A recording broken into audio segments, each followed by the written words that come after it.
Bonjour à tous, je suis Anas Chrir et je suis en postdoctorat à l'Université Polytechnique des Hauts-de-France au sein du laboratoire Ceramat. Donc aujourd'hui, je vais vous présenter une partie de mon travail postdoctoral qui porte sur la fabrication additive de piézocéramique sans plomb par stéréolithographie. Donc voici un petit plan de ma présentation. Donc je vais commencer par vous introduire un petit peu le contexte de cette étude, puis la technique de stéréolithographie avec toutes les stratégies de formulation et d'impression. Ensuite, du traitement thermique post-impression avec du déliantage, du frittage et un peu de caractérisation fonctionnelle aussi, avant de finir avec nos principaux résultats et les futures perspectives de cette. Donc, pour mettre un peu de contexte, je suis dans le projet Soutenability qui se focalise sur la soutenabilité de systèmes d'analyse vibratoire et de récupération d'énergie par effet piézoélectrique afin de faire de la maintenance prédictive des machines électriques. Donc, l'idée est assez simple, une machine électrique vibre en permanence quand elle travaille, donc il y a des vibrations mécaniques qui peuvent être détectées par des éléments piézoélectriques.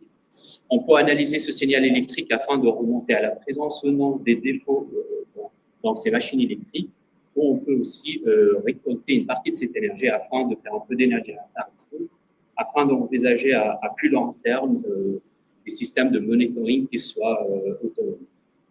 Donc, nos trois principaux objectifs sont d'abord la détection et l'analyse de ces vibrations anormales, le développement de matériaux piézoélectriques sans plomb et de prototypes aussi, et dans un troisième temps, le passage vers plutôt des capteurs autonomes. Donc, on a trois différents partenaires dans ce travail. Donc, on a le Ceramat qui travaille plutôt sur les matériaux et les procédés de mise en forme. On a l'IOMN qui intervient sur toute l'étape de modélisation et d'essai. Oberbal qui fait aussi des essais d'analyse vibratoire ainsi que des analyses de cycle de vie. Donc, au sein du Ceramat, on a deux principaux leviers de travail dans ce projet. Principalement, d'abord, en premier, le levier matériaux. Donc, dans le contexte général que vous connaissez tous, on essaye de remplacer les PZT, qui sont nos matériaux de référence, par des alternatives sans plomb. Donc, on a fait le choix d'étudier ces quatre matériaux que vous voyez, donc le titanate de barium, de BCTZ, du NPT-BT et aussi du KNN au cours de ce projet-là. Le deuxième levier sur lequel on a essayé de travailler, c'est la géométrie de ces capteurs. Donc, au début, on a commencé avec des capteurs simples, type Bowser, comme vous voyez ici, fait par voie conventionnelle. Après, on a essayé d'introduire un peu de structuration dimensionnelle en faisant un peu de découpe laser pour avoir, comme vous voyez ici, des capteurs sous forme de nœuds, des choses comme ça. Dans un troisième temps, nous avons envisagé d'aller vers des géométries un peu plus complexes, d'où le choix de la stéréolithographie pour faire de la fabrication additive de ces céramiques. Donc, dans cette présentation, je vais principalement focaliser là-dessus, sur la fabrication ou l'utilisation de la SLA pour fabriquer du titanate de barium et du NPT-BT. Donc, pour aller un peu plus en détail sur la SLA, donc c'est une technique de fabrication additive qui est basée sur la polymérisation sélective des résines photosensibles par une source laser. Donc, cette source laser va venir polymériser une certaine profondeur, c'est ce qu'on appelle la curing depth, qui est un paramètre assez crucial dans ce procédé-là. Ce paramètre va dépendre à la fois de la source laser, mais aussi de la céramique et de la phase organique que l'on a mis dans notre formulation, afin d'arriver à une impression qui soit correcte. Donc, une fois que ces pièces sont imprimées, on passe par des étapes de déliantage afin d'enlever toute la partie organique, et puis du frittage afin de densifier nos pièces.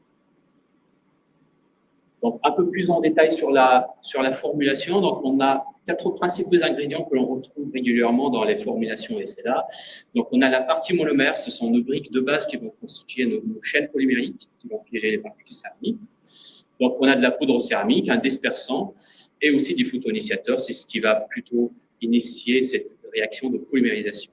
Dans certains cas, on peut trouver des additifs plus ou moins complexes selon les besoins aussi. Et on a deux principaux objectifs lors de la formulation. On essaye d'avoir le taux de charge céramique le plus élevé. En général, on essaye de nous placer à minima à 40% en volume tout en maintenant une viscosité qui soit le plus faible possible pour que ce soit imprimable. Donc, comme je l'ai déjà précisé, la profondeur de polymérisation peut être très importante, ce qui va nous permettre d'avoir cette adhésion entre couches et de pouvoir imprimer dans les 3 dimensions. Ça peut être assez problématique dans le cas des pièces de céramique, puisque pour la plupart, c'est des perovskites, comme vous le savez, et ces perovskites ont l'inconvénient d'avoir un indice de réfraction qui est trop élevé par rapport aux acrylates qui sont à la base de nos résines organiques.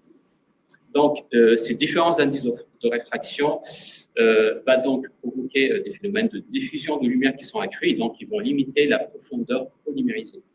Donc, on se retrouve régulièrement à faire du compromis lors de la formulation afin d'avoir un taux de charge qui soit adapté, sachant qu'un taux de charge élevé peut améliorer les propriétés finales qui sont attendues, mais tout en augmentant la viscosité et la diffusion de la lumière, ce qui est problématique.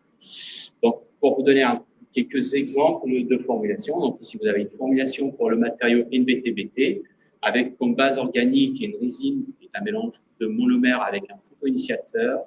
On a aussi un diluant utilisé pour réduire la viscosité, un dispersant et puis de la poudre céramique que l'on rajoute progressivement au cours de la préparation. Ici, vous avez un résumé des différentes étapes de préparation. Donc, vous voyez, on fait plutôt un pré-mélange de la phase organique au départ, avant d'ajouter progressivement de la céramique, tout en faisant un voyage planétaire afin de mieux mélanger l'ensemble. Donc, ici, vous avez quelques exemples cours de rhéologie de différentes résines avec 3 différentes charges céramiques, comme vous voyez ici. Dans l'ensemble, on a des valeurs de viscosité à haut taux de cisaillement qui sont satisfaisantes pour la pression, tout en ayant un comportement rhéofluidifiant. Ce qu'on peut également noter, c'est qu'avec une charge de 40% en volume pour NBTBT, on a une courbe rhéologique qui est tout à fait favorable à la pression. Donc, par la suite, on a essayé d'étudier le deuxième paramètre qui est la profondeur de polymérisation. Donc, ceci a été fait avec une machine de 3D Cérin dans laquelle on travaille avec une configuration de type top-down et une épaisseur de couche qui est de 50 microns. Donc, pour faire ces tests, on a essayé d'exposer de façon systématique une couche de résine avec une épaisseur de 300 microns avec des passages laser à différentes puissances. C'est le seul paramètre que l'on a essayé de changer. Ensuite, on vient nettoyer, sécher et puis mesurer l'épaisseur de ces couches afin d'estimer la profondeur polymérisée. Donc, comme ça a déjà été précisé, cette profondeur polymérisée va dépendre de plusieurs paramètres. Donc, en général, on essaye de les réduire par le paramètre dp qui est la profondeur de pénétration effective. Et comme nous avons travaillé avec des conditions de laser qui soient fixes, on peut également remplacer les termes énergétiques ici par la puissance. Donc, on a essayé de faire ces tests-là. Ce que les résultats ont principalement montré, c'est qu'on a une tendance assez attendue de cette profondeur de polymérisation à augmenter avec la puissance du laser et puis à diminuer en fonction avec la charge céramique. Donc, ce que les résultats du fitting ont également montré, c'est que dp a tendance à diminuer et la puissance laser critique afin d'initier cette polymérisation a tendance plutôt à augmenter, ce qui était tout à fait logique à ce stade. Donc, une fois que l'on a identifié les différentes intervalles de profondeur qui permettent de pouvoir imprimer par la suite, on a fait quelques tests. Ici, vous avez quelques exemples de pièces imprimées. Ce que vous pouvez remarquer, c'est qu'avec des puissances laser assez faibles, on peut voir des problèmes de délamination ici, alors qu'avec des puissances plutôt élevées qui sont plus convenables, on peut avoir une parfaite adhésion entre les couches. Donc, avec ces résultats-là, on a choisi de continuer nos essais d'impression avec la résine chargée à hauteur de 40% avec une puissance assez élevée afin de pouvoir imprimer par la suite. Donc, ceci a été fait avec ici, vous pouvez voir quelques exemples de pièces après impression. Donc, on a essayé de tester différents types de géométries. Vous avez des géométries de type lattice, des pellars, des disques perforés ou sinon des murs. Donc, la même stratégie a par la suite été transférée au deuxième matériau qui est le titanate de barium. Donc, ceci a été fait également avec succès. Ici, vous pouvez voir les différents types de géométries que l'on a pu imprimer. Donc, une fois que l'on a maîtrisé l'impression de ces pièces, on passe à la deuxième étape qui concerne le déliantage, donc l'élimination de cette phase organique. C'est l'étape cruciale parce que il faut éliminer toute la phase organique tout en évitant les problèmes de crack et de délamination sur les pièces. Donc, pour ce faire, on fait en général des analyses thermodynamiques afin de pouvoir cerner les intervalles où on a des pertes thermiques, donc les intervalles de décomposition de ces organiques, ce qui nous aide à designer par la suite nos cycles de déliantage adéquats. Donc, ceci a été, par exemple, fait pour NBT-BT. Ici, vous avez deux exemples de deux analyses à vitesse de choix différentes. Ce qu'on a pu montrer avec ces deux essais, c'est qu'on pouvait situer ces pertes thermiques à des endroits différents selon la vitesse que l'on utilisait, ce qui permettait de mettre en place deux cycles différents de déliantage. Les résultats obtenus avec ces deux cycles ont pu confirmer qu'avec plutôt des vitesses très faibles, ce qui est en général le cas des cycles de déliantage, on peut avoir des résultats plutôt corrects, alors qu'on a ici des fluctuations assez fréquentes. Donc, une fois que cette étape est également maîtrisée, on passe au fritage. Donc, de la même manière, on a fait une étude systématique des conditions de fritage de deux matériaux. Ici, vous avez l'exemple du NBT-BT, pour lequel on a essayé de comparer la densité relative des échantillons frités, voire des échantillons obtenus par SLA, comparé à du pressage conventionnel. Donc, ce que vous pouvez facilement observer ici, c'est qu'on a une densité relative qui est inférieure, ce qui est tout à fait logique. On a aussi une tendance de cette densité relative à augmenter avec la température de fritage, ce qui peut être aussi confirmé par nos micrographies. Donc, en termes de propriétés fonctionnelles, ce qu'on a pu constater, c'est qu'on avait dans les deux cas un comportement ferro et piézo confirmé pour une pièce obtenue par SLA. Ce qui peut être observé ici, c'est le comportement à perte de pièces obtenues par SLA, ce qui s'explique facilement par leur densité relative. Et puis, des valeurs de déformation qui sont plutôt inférieures à ce qu'on obtient avec du pressage conventionnel. Ceci a été par la suite confirmé aussi par des mesures de coefficient piézoélectrique, comme vous pouvez le voir. Ce qui était un peu surprenant au départ, c'était que la meilleure condition pour les pièces par SLA, c'était pas forcément la pièce la plus dense. Par la suite, on a pu avoir un début de réponse avec une mesure de courant de fluide qui ont montré que les courants de fluide étaient plutôt importants dans ce qui peut être expliqué justement par la volatilité des soutes et du solide. Donc, cette même étude systématique a été également appliquée au titanate de barium, ici avec un peu moins de difficulté. Donc, vous voyez, on peut atteindre des densités qui sont presque à hauteur de 95% de la densité théorique du matériau. Aussi, en termes de propriétés fonctionnelles, on peut observer des courbes d'hystérésis ferroélectrique et de déformation piézo qui sont assez proches de ce qu'on obtient par pressage conventionnel. Ça se manifeste également par les valeurs de D33 qui sont plutôt satisfaisantes. Donc, on a fait notre branche de cette étude a concerné l'étude aussi de ce retrait dimensionnel après les étapes de post-traitement.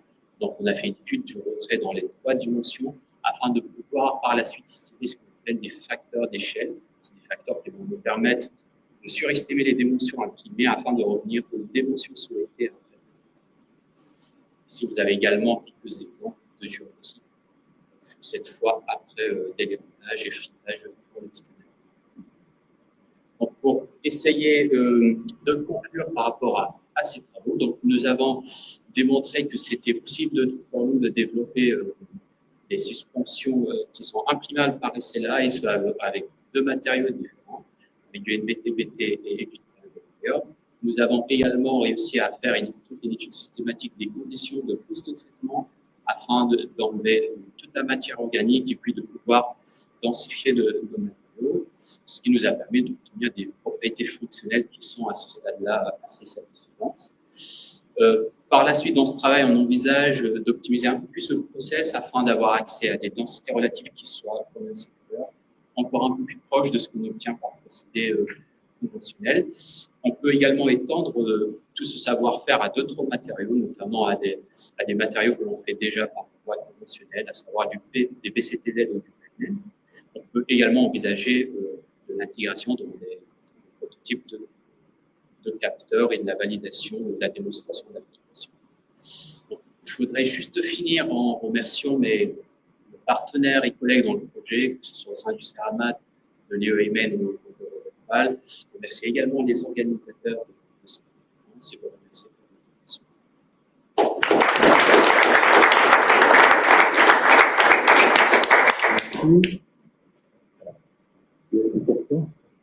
Merci pour la présentation.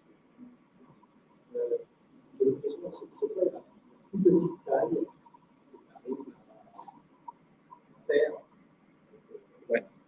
Alors, ça va déjà dépendre de quelle direction on parle. Si on parle au niveau de la hauteur, on est un peu limité par la hauteur de couche. On est sur une couche de 50 microns, donc on ne peut pas aller plus bas pour l'autre cas. Que ce soit au niveau plutôt XY, on a un diamètre de spot laser qui est de 60 microns.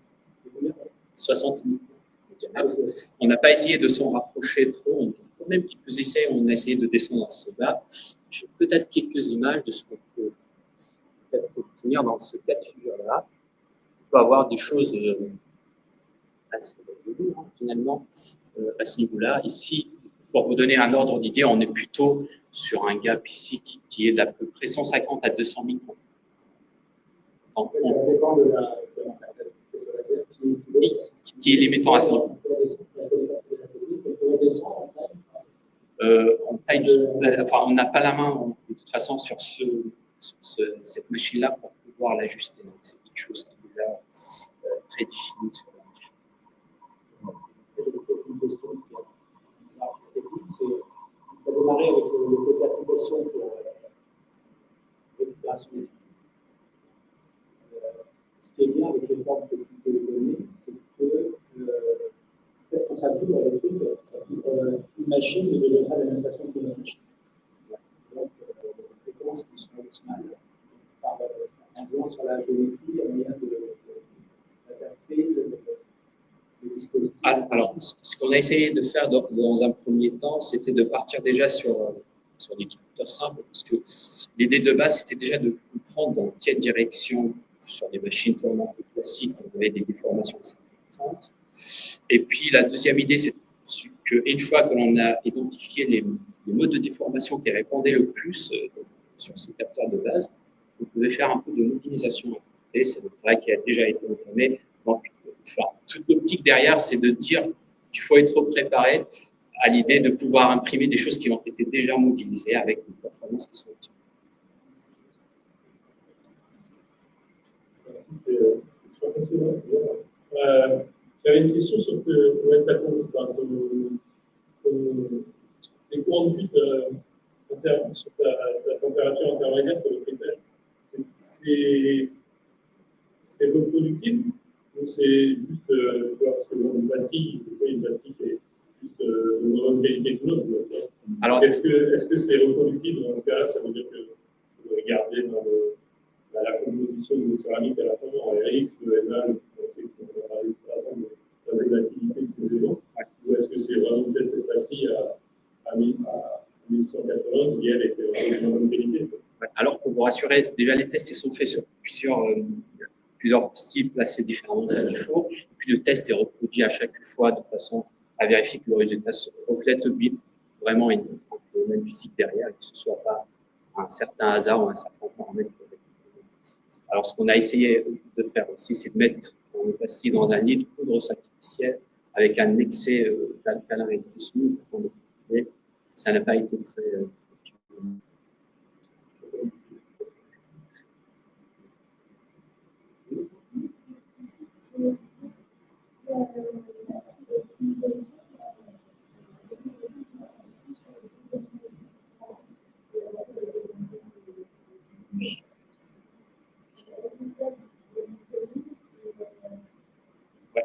Alors, pour l'instant, ce qu'on a essayé de faire, c'est déjà d'alléger le temps du déléantage thermique en faisant un premier déléantage chimique au préalable. Ça, c'est quelque chose qu'on a déjà essayé de faire. Et puis, dans un second temps, on a des travaux parallèles sur le déléantage par micro-ondes. Alors, on a un peu de mal à le faire sur des pièces avec moins d'organique en termes de pourcentage volumique qui sont faits par du repocasting au bord de la FDM. pour l'instant, on reste assez prudent par rapport à ça parce qu'on a un peu plus d'organique quand même dans les pièces faites par essai. Est-ce que ça peut être une voie dans le futur? J'ai peut-être pas assez d'éléments pour. Question, et après je pense qu'on va attendre. Est-ce que tu as une idée? Parce que là, on c'est il y a plus de lumière, il y a plus de page, et les matériaux sont pour c'est la quantité ouverte, et quel serait le rôle de construire pour c'est pas pareil, c'est fermé ouvert,